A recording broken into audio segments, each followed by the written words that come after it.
because we haven't done Riverside. We've been using Zencaster. I don't know if you're familiar with that, Yes, but that's the one that it hasn't been working very well. So this is our first time with this. Can we see? It says poor internet. What does it say anything bad on your end? No, it doesn't.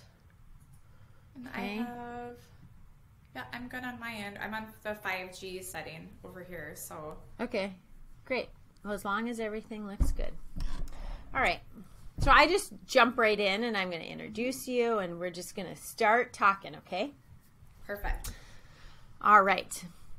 Well, today I have on the Persevere Podcast Amanda Shilling. And Amanda is founder of Mint Brand and Marketing based out of Fargo, North Dakota. Amanda, thank you so much for joining me.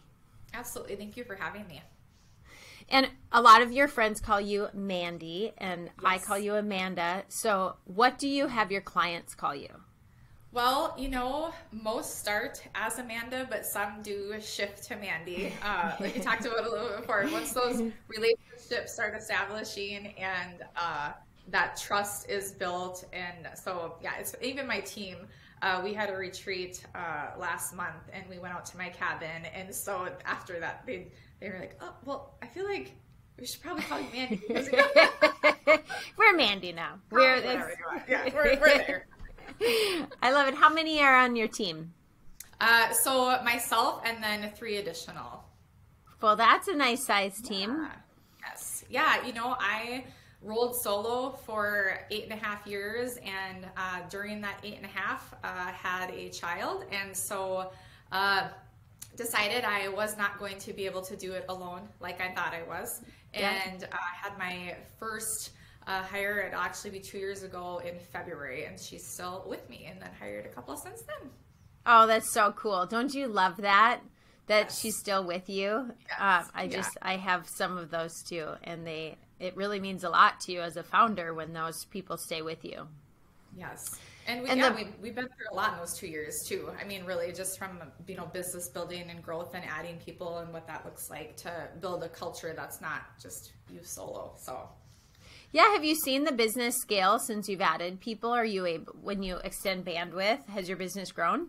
Yes, definitely. So I think, we've always had, I would say, a solid number of clients. And when I was doing it alone, I was doing it all. And so that would mean a lot more hours, on my behalf. And so, that's one of the things that I looked at too when I started my own business. One of the key factors of that was flexibility. I love to travel. And then obviously with having a child now, flexibility with them being sick, or if I get sick with her and all of that. And so having that team to support the vision and the goals, and really, to just hiring people that are smarter than me in all those areas, I think is one of the best decisions that you can make. And so I think one of the things we've been able to take on more for existing clients, but then also bringing on clients that need more, too. Yeah. So previous to, bringing on the team, we didn't do websites. Now we do, and they're knocking it out of the park. Every time we launch one, it's just that excitement, that continues to build. And so one of our core values is to be learners. And so doing whatever we can to make sure that we're all learning really in a way that aligns mostly with our passion. I kind of, that 80-20 rule, it's like, no, we're not going to be having fun every single day or love every single moment of every single project. But if we are 80% of the time, then I would say we're being successful. Absolutely. What types of clients do you work with? So really a wide variety.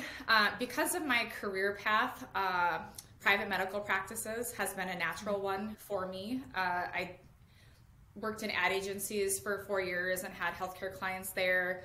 Then went to a private medical practice, was at Sanford for a while too. And so that's just been a natural, niche, I guess they would say. But finance, heavy construction, restaurants, you name it, we're pretty much working in it. So, and we do have that list of kind of dream clients or dream industries, that we would like to work in from a team perspective. I'm a big foodie. One of the gals here loves fashion. And so really looking at how we can get out in that way too and be players in those kind of markets for branding. Oh, I love that. Tell me about this list. Yeah, it's a big one. That's really, yeah. I mean, that's cool. Like, how did you do that? You just are like, these are the types of clients that we want, and the type of work we want to do. When we looked at, adding team members, obviously that, changes the dynamic, and everybody does have different passions, to outside of work. And so I just said, when we want to do work outside of this area too, the Fargo-Moorhead market. And so I said, we have to think bigger as a team in order to do that too. And so legitimately just, it's have this running list in our project management system, and putting it kind of out into the universe, I guess, if you will. And then even the one gal here, Krista, when we have kind of like downtime or she needs a little bit of a just creative kind of jolt and fueling that passion, she creates brands essentially kind of that don't exist. So she's done, like a jewelry store, a lip gloss, things like that. And so putting that out onto our social channels too. So it's just an opportunity for her to create freely from the ground up with no parameters, which I think, again, kind of just livens things up a little. Like that fire, again, that's zero restrictions. So sounds like being in a creative painting class or art class where you can just have your blank canvas and do what you want to do. Yes, absolutely. So I like that. So anyone that's listening and I'm nervous about adding people to your team, you are proof that actually adding bandwidth and making the investment, because it's really scary once you start providing for people. Yes. But you are proof that it actually helps. Do you consider yourself an agency? So no, we do not. Okay. Kind of internally and even in conversations, we've considered ourselves the unagency, if you will. Myself having agency experience, there were, things that I learned and takeaways of what I did and didn't want to be. So we don't function in certain ways like an agency does. And then also one of the things when you look at expanding your team and guiding them and coaching them and leading them is also that level of knowledge that I think has to be there. So when I think of videographers and photographers and, kind of what those projects look like, even equipment, that's so expensive.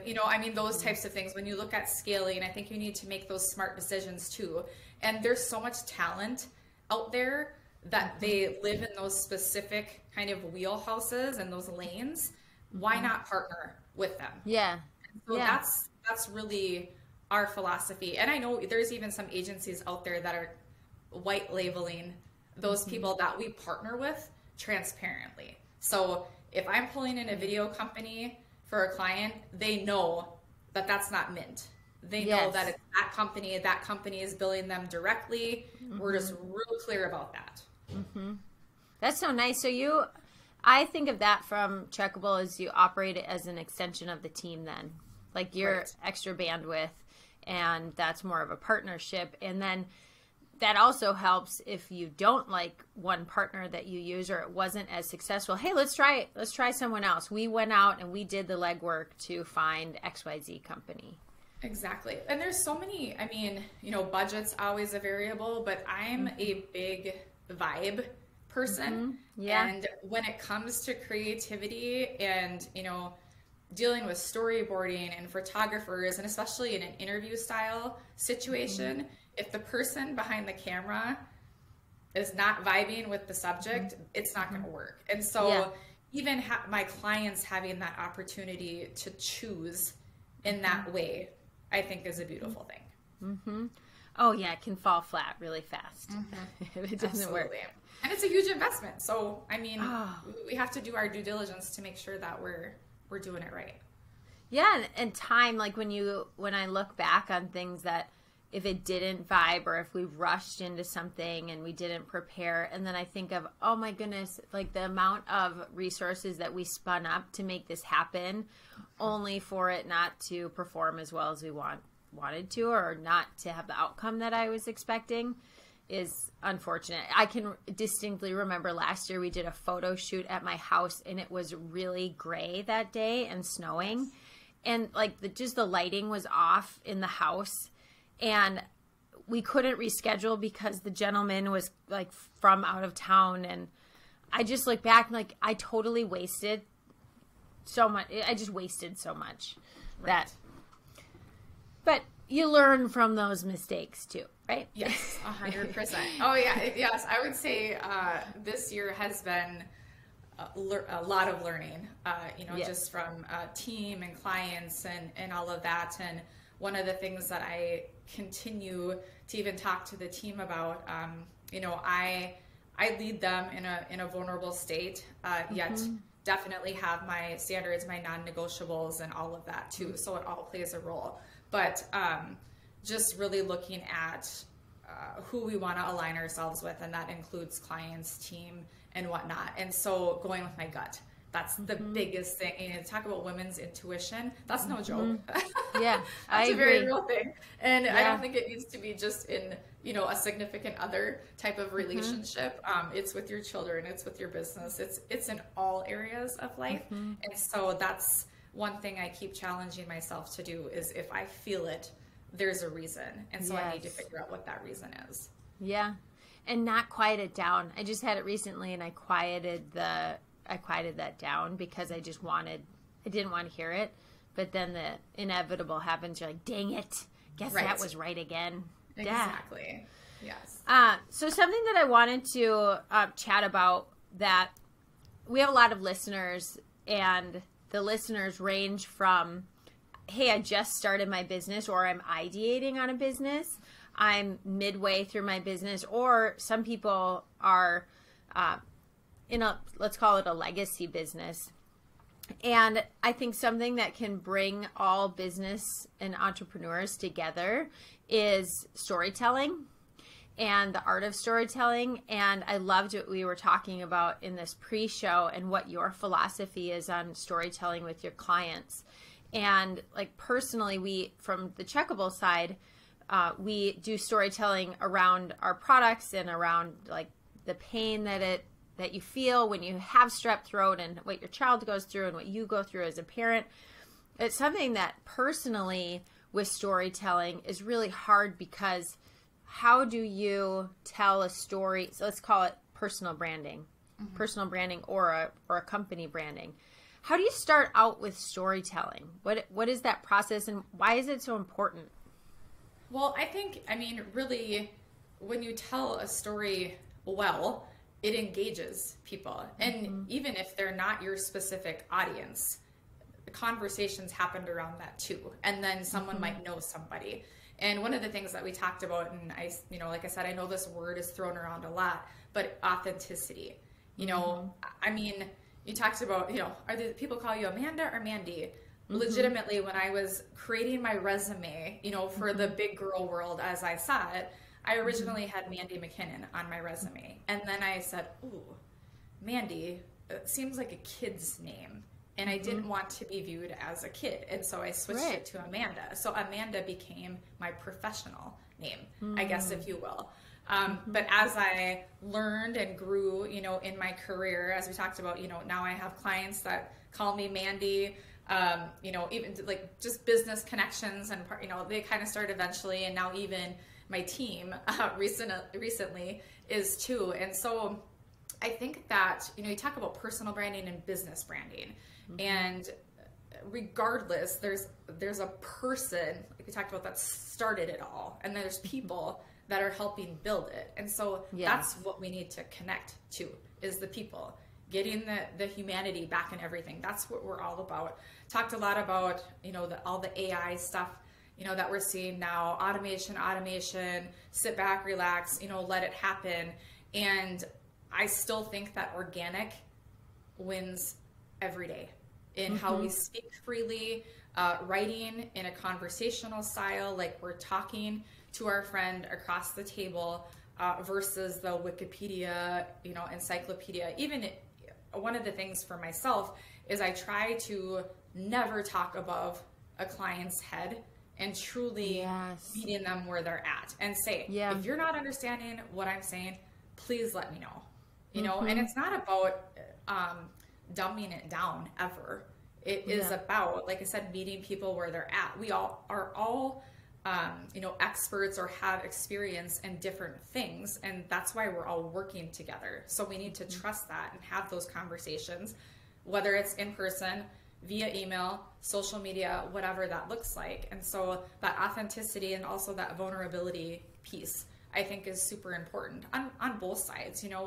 When you think of even Google reviews, when companies answer them, I mean, just honestly and quickly, and even on social media, it's like, man, it can be a really gross place, and it can also be really awesome. But those brands that are truly speaking to the humans that they're interacting with are just doing it well.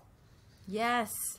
Oh, I love that. Like, if you get I've been looking at Airbnbs and and hotels, and for my 20th anniversary with Andy, and I've been looking at these reviews, and I am so in awe of, they get a bad review. Like, one person was specifically talking about one employee, and they didn't name the employee out, but it was a bad experience. They loved everything about the 7 days that they stayed there, other than this one person and the one experience. And the management went right in. I'm very sorry for that. We remember you. What can we do to help you? And I ended up staying there because they did that with the positive ones too. Like, thank you so much, and we hope you have a great time back in North Dakota, and very thoughtful. Yes. Yeah. And when we talked about industries that we work in, like I said, me being a foodie, restaurants is one that I love. It's also very hard, from a Google review standpoint. And so that's one of my roles, with some of my clients, is responding to those Google reviews for them, or kind of tag teaming it, from that perspective, like, hey, this is what I'm thinking, are you good with it? And we had one for a client, and they had 3 positive things and then 1 negative thing, but left a 2-star review. So my reply was, well, looks like we nailed it in 3 areas, so a 3-star review would have been awesome. But it's like, like, right, you're putting it out there. So, and it's like, I likened it to a GPA. It's like, you're a 4.0, all of a sudden you have a super bad semester. It takes you a lot of semesters to get back up to that. Same thing with reviews. I mean, one bad one can shoot it way down, and then it takes 10 more to get it back up where it needs to be. So. And that's what we live on right now too, with everything. Absolutely. Like an Amazon review. It's so annoying when people just give 1 star. It's like, well, why didn't you just bought it 2 weeks ago. Why are you giving it 1 star? You haven't even tried it, and tell us why it's 1 star, right? No context. That's the thing. There's no context behind it. Yeah. So that's interesting that you're doing that for clients. What else are you, in terms of brand management? That's brand management right there, right? Yes, absolutely. Yes. So what other things? Yeah, from a PR perspective, too, there's just, different, whether it's a business buying another business, those kind of all look a little bit different, and the needs are a little bit different from that perspective. But I would say, when you look at brand management in the world of Google reviews and Yelp and all of that, that's one area that we're really trying to hone in on and help. Even like from a medical standpoint and the role that HIPAA plays, responding, to those is a little bit trickier, because you have to not let the world know that person was seen by you, and yet they're putting a review out there. So it's, that fine balance. So a lot of that then becomes, that personal reach out versus, the long response on the Google review. Hey, we got your message. We're going to give you a call and be in touch that way. So those types of things too, just so the person knows that they're being heard, whether it's a positive or negative or a neutral, honestly, review. Are you seeing Where are people doing the most storytelling, on their websites or on social? How are you getting your clients to use storytelling? Yeah, I would say definitely social media is where most of the storytelling is happening. Some of my clients still do blogs, and obviously from the SEO, search engine optimization, all of that's always an ever moving beast too. So there are some that kind of play in both of those spaces, but social media definitely. And even when I think of LinkedIn, that's a very, very untapped platform, from a business perspective, depending on, what your target audience or audiences is. But again, I see people saying all the time, like, oh, LinkedIn is becoming Facebook. And I think there's some of that you see out there, and some weirdness in that fashion.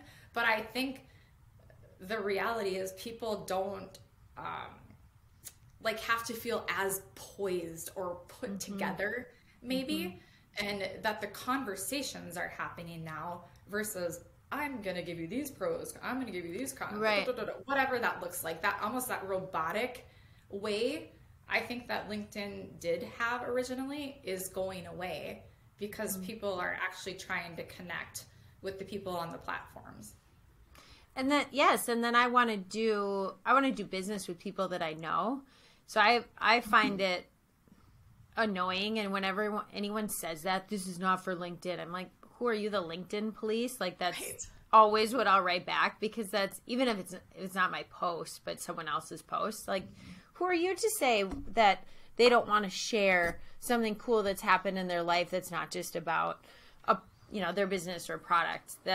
I think I'd rather have, there's a guy that does it really well out of Newport Beach, and he's a financial planner, and his name is Chad Wilkerson, and he puts everything about his wife and his kids and his employees, celebrates his employees, like big milestones of their lives. And I literally feel like I know everyone in the company. So then when I get their newsletters once a month, I'm like, oh, like, what is this? They probably know what they're talking about financially because, right. I don't know, I think they're smart because of what they're doing on LinkedIn. And I've personally even felt hesitation of putting some things on there because I'm like, oh, I don't want people to judge me that I'm not like this, in the box CEO of a healthcare company. But do you think a lot of that is what's holding us back is like the rhetoric that's in our own heads? What do you think? 100%. Yes. I think, it's what we think people want to hear and see versus what is happening at the core of us. And that's when I would say organic. I mean, it's just, free flowing. And one of the things that I've tried to really be a lot more diligent on is really being unfiltered, and not in a disrespectful way, but the pains of, running a business, and also, like you said, those major celebrations, the learns, even motherhood, that changed my business a lot.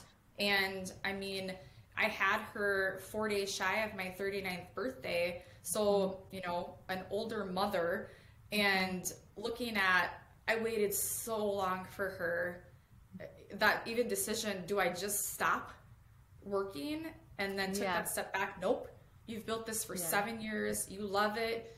It was your baby before you had her, essentially, too. And so then it was just dialing back, having those conversations with clients. Hey, I'm going to spend time with her. I don't even know what that looks like right now. So if you're willing to go on this ride with me, awesome. If not, then it's not our time. So, just, again, those open conversations, I think, is what needs to be happening across the board, whatever platform you're on. I love that you stayed, and now you are a better founder and a better CEO of your business because you are a mother. I think it's tragic how women are falling out of the workforce because they don't think they can be good mothers and run a business and be devoted to their career too. It's certainly, I bet you agree with me, it's a struggle and it feels exhausting at times, but yes, it's worth it. Yeah, it's, like talk about when they're in, school or daycare, it's, the sickness and And even, you know, what that looks like too, you know, working from home, you're not, I mean, especially with a toddler, when she has a baby, I could strap her on and, you know, kind of like get to it, like hook her up on the thing. And, but now, no, I mean, I'm lucky if I'm getting, you know, 2 solid hours at any given time. You know, if she naps and what that looks like. And I think, you know, even too, you know, our team is all women and, you know, just looking at what that looks like, you know, for our future too, you know, and understanding, hey, my kid is sick. Yep. I get it. And also, if you put in that you worked 8 hours today, that's probably not true because I've been there. So let's have that in this conversation too, you know? So just again, that openness kind of in all areas, I think is one of the biggest keys to success and whatever that looks like for whomever is deciding. You sound like such a nice partner to work with. So our, the podcast is named Persevere Podcast. I would love to hear something that you have gone through and persevered with and share it as a story with the audience and give some advice within that. Yeah, you know, so, I mean, one of the things, obviously, you know, with bringing on employees and things like that, and not everyone that I have hired is still here, and just, you know, what that looks like, especially in a smaller community. That's tough because there are a lot of well-known people, whether it's clients, you know, team members, things like that, and really just knowing that I'm doing it, you know, for me, for you, for us is one of the things that I talk to my mentor about a lot. And she, you know, continues to reiterate, you know, decisions that I'm making do have to be for me first, you know, as the business owner, but with the, you know, the team and everybody that we're taking care of in mind. And so just that, and knowing that not everybody's going to like me.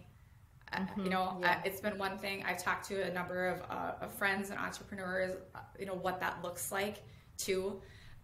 It's hard, again, in a smaller community, but just stepping into my truth and owning it and living it and being okay with whatever, you know, that looks like outside of what I can control has been one of my biggest learns. And I would say too, then obviously as a mother, I had Evie. She came a month early, so threw off my plans that way, you know, too.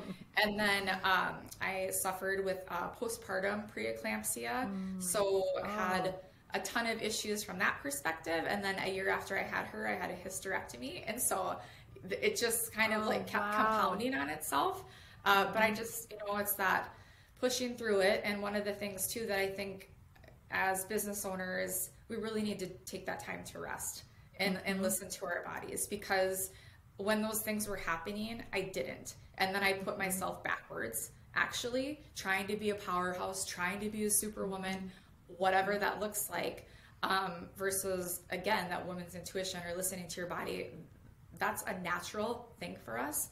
And I think we need to continue to light that fire versus putting it back down. And like you said, turning off those voices or whatever that looks like. Yes. Oh, that is such sound advice. Like all of that wrapped into one is very like comforting, because sometimes I even get anxiety about things of, oh my gosh, like what are people going to think, that person's no longer here, or like I can't be here because of something that's happening. The business still goes on, the show still goes on. It's really important to stay healthy, and you can still be ambitious and work hard, but take that time. Very important. Yeah, absolutely. Well, what's the best way for us to keep up with Mint brand and marketing? Yeah, so we definitely are active on social media. So whether it's Facebook or Instagram, we do have a TikTok as well. And so really trying to weave in education to, you know, connect to our learner core value. But one of our other core values is to be fun havers. So you will see a lot of that, you know, too, and some shenanigans and things like that. But that's really where we're most active. We do have a website, mintbrandmarketing.com. But yeah, social media for sure is where you're going to see our personalities, as individuals, and then also as a business and brand that way. Yeah, you have some funny TikToks too. I like them. They're educational, but they're funny. You get the personalities of your gals that work for you. Yeah, absolutely. Well, thank you so much for being a guest today. It was an awesome conversation, and selfishly, I'm so glad to have taken the time to get to know you more too.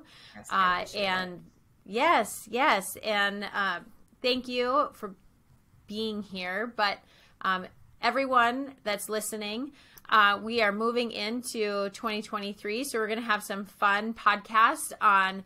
Amanda talked a lot about this, about core values, about setting your mission, vision, and your purpose. So I'm going to share some of the things that I've done internally as a founder. And so go over to our LinkedIn group. It's the Persevere Podcast group. And then follow Checkable on your social channels as well for Checkable Health. And I'm Patty Post. Wishing everyone a happy new year, and hope that 2023 you are crushing it if that's when you're listening to this, and keep on persevering in business. I don't know how to stop this. Oh, here we go. Stop. Okay, don't leave. Okay, I'm going to stop.